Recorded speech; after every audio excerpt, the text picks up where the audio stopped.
Abra sua Bíblia, 1 Samuel, capítulo 22, versículo 1. 1 Samuel 22, capítulo 22, versículo 1. A gente está estudando a vida de Davi, já é um preparo para o congresso que é tema Caverna de Adulão, né? Algumas pessoas me perguntaram o que é Caverna de Adulão, então hoje a gente já fala o que é a Caverna de Adulão, não é mesmo? Então a gente viu aqui Davi, menininho, seus 15, 16 anos, adolescentezinho, né, passou por algumas situações na família, né, foi rejeitado, aparentemente, a palavra exatamente não diz, mas aparentemente houve rejeição da família, né, ele foi maltratado pelo irmão, isso a gente viu lá, o irmão, o que você está fazendo aqui? Eu sei que você é isso, sei que você é aquilo, então a gente viu que ali tinha algum problema familiar, né, alguma coisa estava rolando ali no meio. E Davi foi chamado e ungido a ser rei de Israel, e foi o maior rei. Ele foi o rei, assim, você vai para Israel, irmãos, tem placa de Davi para todo lado. É estrada de Davi, rua de Davi, templo de Davi, túmulo de Davi, casa de Davi, é Davi para todo, parece mais que Jesus Cristo lá em Israel, né? E assim, ele realmente foi um personagem bíblico, uma pessoa bíblica que aparece muito.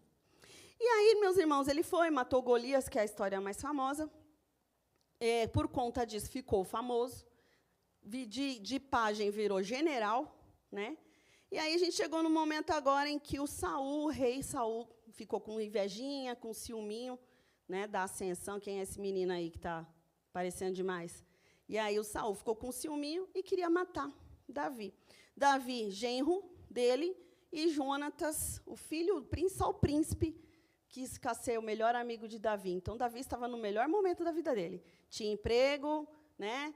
E já estava casado, inclusive, com a princesa, casou com a princesa. É tudo que um humano quer, né? Ter o melhor emprego, os melhores amigos, a melhor esposa, a melhor família, dinheiro no bolso. O carinha estava, né, última bolacha do pacote. E aí, o rei ficou com invejinha, começou a perseguir ele, e aí a gente chega aqui, quando ele fugiu. Primeiro, quando ele fugiu, aconteceu algumas situações, depois você leia lá, 1 Samuel, até o capítulo 21. No 21, Davi é capturado por um dos filisteus, se eu não me engano, e aí ele finge de louco para escapar, né? Ele se finge de louco, escapou, e aí ele vai para a caverna de Adulão. Pronto. Capítulo 22 fala assim: Davi partiu dali e se refugiou na caverna de Adulão. Adulão é um lugar, tá, irmãos? A caverna de Adulão. Adulão, que eu saiba, não é o nome da pessoa, não é o dono da caverna, é o local. Eu vi um documentário, irmãos, cabe uma cidade lá dentro. É muito grande. Um escavador, sei lá, esses moços que gostam de ficar viajando, ele entrou, ela é bem escondidinha, ela fica, tipo assim, ele tem um morrinho e ela fica escondidinha, a entrada é bem miudinha, não dá para entrar de pé. Irmãos, ela vai entrando, caverna para cá, caverna para lá, tem de tudo lá dentro, acho que tinha até jacuzzi, no tempo de Davi ali, ele podia ter até piscina, se ele quisesse lá dentro, porque é muito grande. Quando a gente ouve falar, é essa caverna, tá? Depois eu vou mandar para você, Rafa, acho que dá para postar, né, no YouTube, esse documentário é bem legal. Aí a gente põe uma legenda. Então, vamos lá. 1 Samuel 22, Davi partiu dali e se refugiou na caverna de Adulão. Quando seus irmãos e toda a casa de seu pai foram informados disso, desceram ali para se encontrarem com ele. Todos os que se achavam em dificuldades, todos os endividados, todos os descontentes, formaram um bando ao seu redor e o proclamaram chefe. Havia cerca de 400 homens que acompanhavam Davi. De lá, Davi partiu para Mispá, em Moabe, e solicitou ao rei de Moabe, permite que meu pai e minha mãe fiquem aqui, até que eu saiba o que Deus fará por mim. Glória a Deus, irmãos. Aqui a gente viu aquele que tinha tudo. Tinha emprego, tinha família, como eu falei, do nada perde tudo. Passou a ser o quê? Um fugitivo, né? Um perseguido da guarda real. Eu fico imaginando assim, o crente pensa que, quando aceita Jesus, vai viver numa nuvem azul, cor-de-rosa, vai ter passarinho cantando, né? Aquela coisa de filme da Disney, vem lá passarinho, veste a daminha. Não, irmãos. Aceitar Jesus Cristo, servir a Jesus Cristo, não quer dizer que você vai viver numa nuvem cor-de-rosa. Significa, e também não significa que se a pessoa passa por um aperto, não quer dizer que ela esteja em pecado. Aqui a gente vê, Davi fez tudo certo. Davi fez tudo o que tinha que fazer, matou o gigante, foi obediente, obedeceu a Deus. E aí o que acontece? Ele simplesmente perdeu tudo. Uma vez eu ouvi um testemunho, eu vim da Renascer, né, vocês sabem. Uma vez eu ouvi um testemunho de uma moça, ela era prostituta e aí ela se converteu. Só que ela era aquela prostituta de luxo. Ela trabalhava para pessoas muito, muito ricas. Então, ela tinha cobertura, ela tinha limusine, ela tinha tudo que ela queria. E aí ela se converteu e abandonou tudo. E aí ela foi conversar com o apóstolo e falou assim, apóstolo, não estou entendendo, cara. Eu perdi a cobertura, eu perdi a limusine, eu perdi tudo. Eu estou, assim, na miséria. Aí o apóstolo falou para ela assim, mas você quer o que o diabo te deu? Você quer ficar com o que o diabo te deu? Está limpando, irmãos, sabe? Ela perdeu, ela queria ficar com aquilo que era do diabo? Não. Então, ela perdeu tudo para depois conquistar, para depois ter de volta 7 vezes melhor, né? Porque aí vem ungido. Então, se a pessoa passar por um aperto, por uma dificuldade, não significa que ela está em pecado e não significa que Deus não esteja trabalhando. Nós estamos no mundo e no mundo teremos aflições, mas tem de bom ânimo, porque olha o que Deus fez com ele. Aqui ele passou por esse vale, ele teve que se esconder, fugitivo. E uma coisa que eu aprendi na morte da minha mãe é que a dor faz bem. A dor, ela é necessária para a gente crescer, para a gente aprender. Quando está tudo bem, a gente às vezes nem busca Deus, né? Está tudo ótimo, nem agradecer. Agora, quando aperta, já começa, Senhor Deus, Senhor, Senhor, Senhor. Aí é Senhor toda hora. É no momento da dor e do aperto que a gente busca mais. É no momento da dor e do aperto em que a gente aprende muito mais, né? Então, o que aconteceu na morte da minha mãe, irmãos? Minha mãe, era muito distante dela. Eu visitava ela no Natal só. Só no Natal, que eu ia lá e ainda ficava meia hora e, ó, picava a mula. A gente tinha um monte de questão, como eu já falei aqui.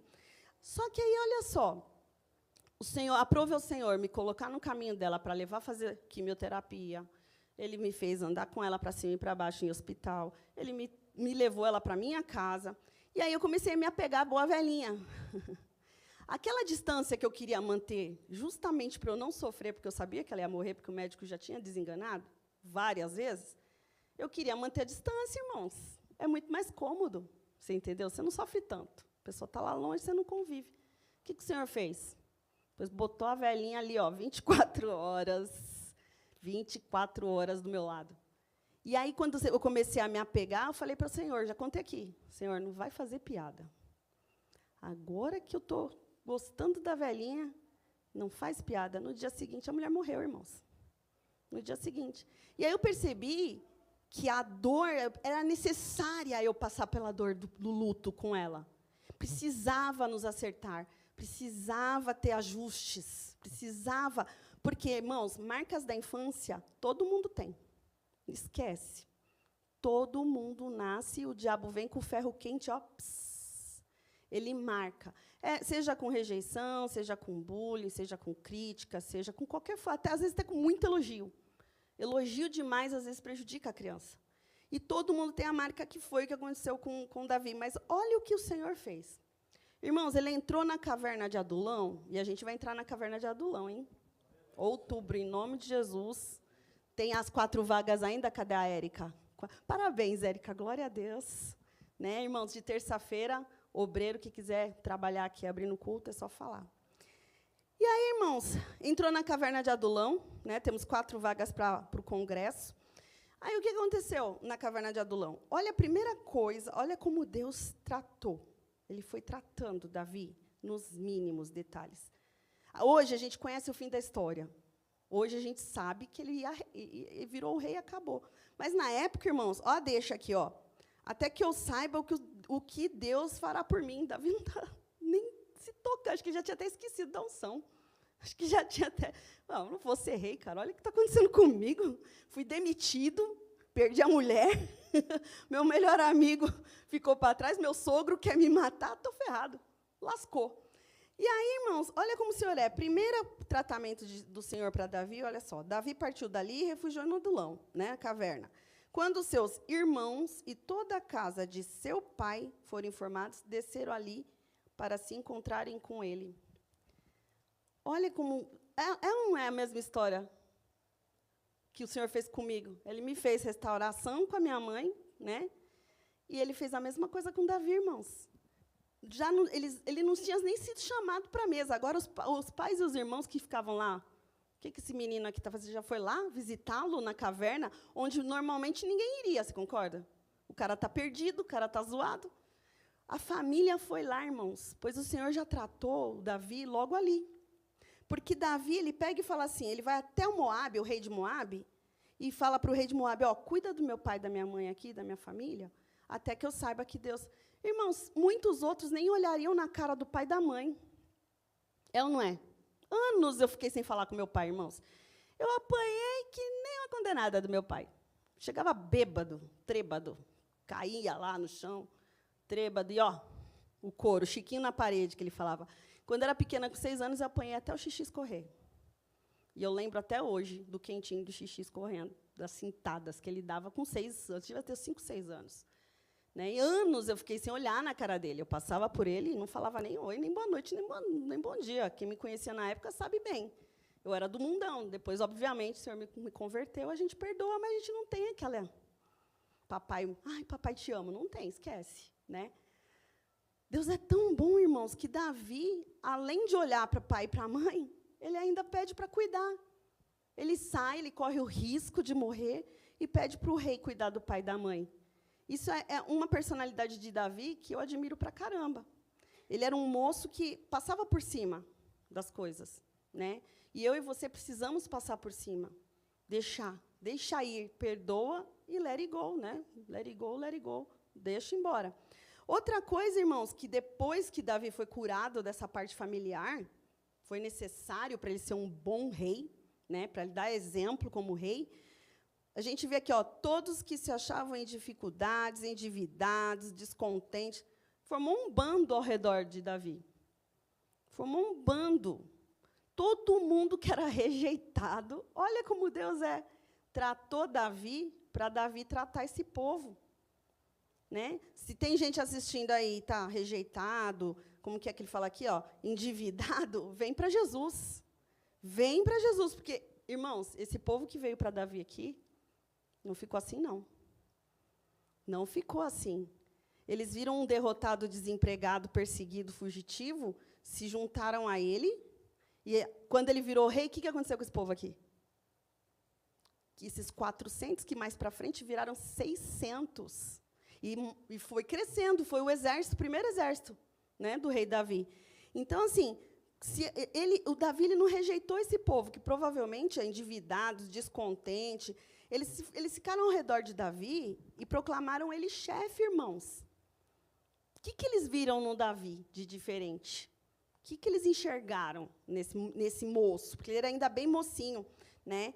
E aí, o que a gente pode ver? No versículo 3, a gente vê que ele primeiro não revidava. Ele era bondoso mesmo, ele não revidou o pai e a mãe. Ele não era vingativo. Ele não era um moço vingativo. Ele não dava o troco. Durante muitos anos, eu dava o troco com requintes de crueldade. Eu falava assim, vingança é um prato que se come congelado. A gente congela, espera, para depois dar o troco. Irmãos, eu era a serpente do Éden.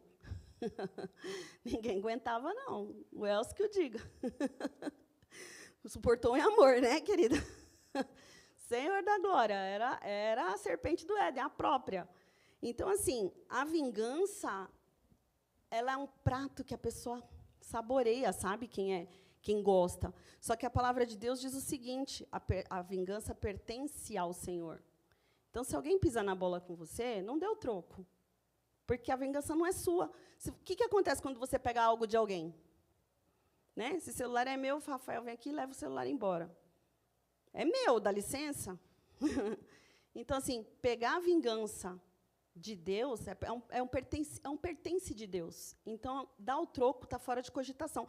O Saul aqui, irmãos, ele, olha, o cara chato, não tinha nada que fazer na vida. Davi entrava, ele entrava atrás. Davi saía, ele saía atrás. Davi ia não sei aonde ele ia. Gente, era uma coisa assim chata. Aí teve uma vez que ele entrou numa caverna e foi fazer suas necessidades. Não sei se número 1 ou número 2, mas estava lá, fazendo suas necessidades na caverna. E Davi, irmãos, estava atrás, vendo tudo. Olha a oportunidade de pegar a espada e, matar aquele que queria matar ele. E aí, o que Davi fez? Matou? Davi era obediente. Ele sabia quem ele era, ele sabia quem ele servia, né? E ele dava honra a quem tinha que dar honra. Então, ele nunca ia pôr a mão no Saul. Ele deixou que Deus fizesse com ele. Então, Davi não era vingativo, ele era bonzinho. Ele fazia o que tinha que fazer, irmãos. Ele fazia a obra de Deus. Mesmo ali, sabe como que ele fazia a obra de Deus? Se você for no Salmo 34, o Salmo 34, pelo menos é o que está escrito na minha Bíblia. Eu não cavei lá as cavações do Mar Morto para saber se é exatamente o que está aqui. Mas eu creio que sim. Fala que esse salmo ele escreveu logo que ele fingiu. Lembra que eu falei que ele se fingiu de doido? Ele se fingiu de doido e foi para onde? Na caverna de Adulão. Eu não sei quanto tempo durou isso aí. Mas, nesse meio tempo, após ele fingir que louco, ele escreveu o Salmo 34. O Salmo 34 foi nessa época aqui. E aí, no Salmo 34, você vê bem qual é a reação de Davi naquele momento, dentro da caverna. Ele fala, bendirei ao Senhor, me gloriarei no Senhor, proclamem a majestade do Senhor comigo e todos a uma voz, exaltemos o seu nome. Busquei o Senhor, ele me respondeu, e dos meus temores todos me livrou. Contemplai-o, sereis iluminados. Irmãos, isso aqui é uma pregação. Davi está pregando para aqueles homens lá na caverna. O que eles iam ficar fazendo o dia inteiro? Olha esse aqui, ó. Filhos, vinde e escutai-me, eu vos ensinarei o temor do Senhor. Olha que lindo. Olha que lindo. Davi era rei e sacerdote, irmãos. Aqui, irmãos, provavelmente ele estava com esses 400. Ele estava lá, montou uma igrejinha na Adulão, na caverninha, e estava pregando. Aqui ele só fala, provai e vede como o Senhor é bom. Leiam esse salmo, imaginando que o momento de Davi. Aí você vai ver quem era o rei Davi. Você vai ver que ele não se vingava, que eu falei, ele consultava a Deus antes de tomar decisões. A gente só consulta a Deus depois que fez a caca, né? Fez a caca, ai, meu Deus, ajuda. Ai, ora, irmã. Ora, que tem gente, ora, irmã. Aí eu falo, por que não pediu por orar antes de tomar a decisão? Vai no impulso, né? Davi fazia a obra de Deus, pregava, e lá na caverna ele defendia os irmãos lá de fora. Ele entrou em guerra que ele não precisava ter entrado. Não sou rei, não sou mais general, não sou mais ninguém. Mas não, ele ia defendendo Israel ainda na caverna. Entendeu? Então, assim, ele fazia a obra que tinha que fazer, ele fazia o serviço dele que ele tinha que fazer.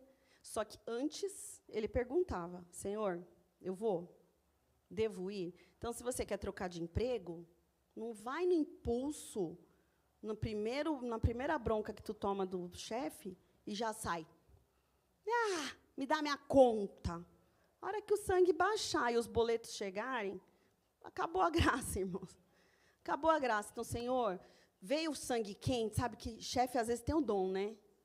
Chefe, às vezes, irmãos, olha, o meu é uma bênção, viu, chefe? Te amo. Mas tem alguns, tem alguns que, gente, parece que nasceu para pentelhar. Ele olha para você, no bom dia, só veja a pulsa, não é? É, Reginaldo? Tem chefe que é. Tem. Aí, irmãos, nessa hora, vá para o banheiro. Vá no banheiro, não fala nada. Não responde e-mail de sangue quente, não responde WhatsApp de sangue quente, não fale, não é hora de tomar decisão. Vá para o banheiro e fala, Senhor, quantas vezes, irmãos, eu chorei no banheiro. Vá para o banheiro, Senhor. Olha lá, ó. Olha lá. Vai, põe a mão, Deus. Davi fez isso, ó, Senhor, seja a minha justiça. E o próximo que eu ia falar, que é isso? Ele não se justifica. Ele não fica, mais Saul, mais Jonatas, mais não sei o quê. Não. Ele não se justificava. Senhor, seja o meu juiz. O Senhor que me defenda. Então, antes de tomar decisão, vai casar, irmãos? Pelo amor de Deus, ora. Ora. Quer casar? Se tem alguma coisa que eu vou te falar, é ora. E lê a palavra, igual Paulo escreve. Se está solteiro, mantenha-se assim para não arrumar dor de cabeça. Mas se quer casar, então ora. Para que pelo menos case bem aí com uma irmã que, né? Ou um irmão, em nome de Jesus. E para finalizar, irmãos, Davi louvava. Davi era um cantor nato. Davi, ele estava o tempo inteiro. A gente fala louva, louva, louva. E aí, na hora que o louvor está aqui, às vezes o irmão está assim, às vezes o irmão está assim, às vezes está preocupado, puxa, minha roupa, tem que passar minha roupa e amanhã, nossa, amanhã tem que acordar cedo. Não. O louvor, irmãos, é arma de guerra. É arma. Se você for ver na palavra de Deus, muita guerra foi vencida só em cantar. Não é só cantar, né? O Satã, ele banalizou a música, porque ele deixou fácil para a pessoa não usar a arma de guerra. Então, o que ele fez? Vamos banalizar, porque ele era o regente, né? Ele era o... Como que é o nome daquele homem que fica com um pauzinho assim? Maestro. Ele era o maestro no céu. Ele era o dono, ele escrevia as letras dos louvor, né? E aí, o que ele faz? Ele banaliza, aí bota lá as coisas estranhas, e aí o povo, tipo, é só, mas uma música mexe ou não mexe com você? Lembra aí de uma música de quando você era novinho e dançou coladinho com a mocinha no baile do quintal? Sabe aquele baile? Hoje em dia os meninos não sabem o que é baile de quintal. Sabe o que é baile de quintal, filho? Não, né? Você não era nem nascido. Mas tinha o bailinho de quintal, entendeu? A gente pegava uma vassoura, e aí ficava dois meninos, uma menina, um menino, um casal, e aí fica com a vassoura e trocava os casal, né? Eu ficava com a vassoura, como eu já falei, nunca queria pegar aquela vassoura da minha mão. Então, irmãos, sabe, lembra daquela música? Nossa, né? Se você ouve aquela música, já no tempo, você vai lá longe. Ou então ouve aquela música de dor de cotovelo, você vê o cara já está chorando. Quando termina um relacionamento, o cara do mundo faz o quê? Vai para o boteco, encher a cara ouvindo. Aí ouve lá, porque trocou por 2, porque pagou R$50, porque não sei o quê, que não sei o que lá, não sei o que lá, não sei o que lá. Aí o cara fica na fossa ali, que, meu Deus, até o dia seguinte, é capaz até de se matar. Então, a música, ela mexe muito. Imagine um louvor. Imagina você adorar o próprio Deus. Ah, gente, não tem. Então, faça o seguinte, irmãos, escolha aquele louvor especial, aquele que toca, sabe? Aquele quando você estava no primeiro amor, que você ouvia o tempo todo, aquele antigo, ouve ele umas 10 vezes e traz aquela emoção daquele momento. Na hora do aperto, põe ele. É esse que vai. O worship é lindo, mas os antigos é na veia, né? Então, meus irmãos, agora eu estou vendo o seguinte, o Senhor já tá impulsionando a gente para o lado espiritual do rei Davi. Até agora, ele foi tratando psicológico do Davi. Ele foi tratando o crescimento de Davi como um ser humano, né? Transformando ele num rei, transformando ele num sacerdote. E é isso que o Senhor tem para mim e para você. Nós, a palavra de Deus diz, nós fomos criados para ser reis e sacerdotes. Então, se você passa por aperto, igual ele passou, se você está, né, puxa, perdi tudo, você não tem noção. Gente, eu já perdi tudo, já perdi muita coisa. Já perdi filho, já perdi pai, já perdi irmão, já perdi emprego, já perdi muita coisa. Para você pregar, você passa primeiro, né? Então, você toma umas coças para você falar depois, né? Então, muita coisa eu já passei. E, assim, eu sei que dói, mas lembra que a dor não é tão ruim assim, é bom para o crescimento? Só para de contar quando... Só começa a contar quando começar a doer. Abdominal. Então, lembra sempre disso. Se está doendo, é porque o Senhor está tratando. É porque Ele tem mais e melhor para você. Hoje, você não sabe o fim da sua história, mas você sabe como foi a história de Davi. Se você imitar Davi, como é que vai ser o fim da história? Só bênção, né, irmãos? Em nome do Senhor Jesus. Amém, igreja? Amém. Glória a Deus. Obrigada pela oportunidade. As palmas são para o Senhor.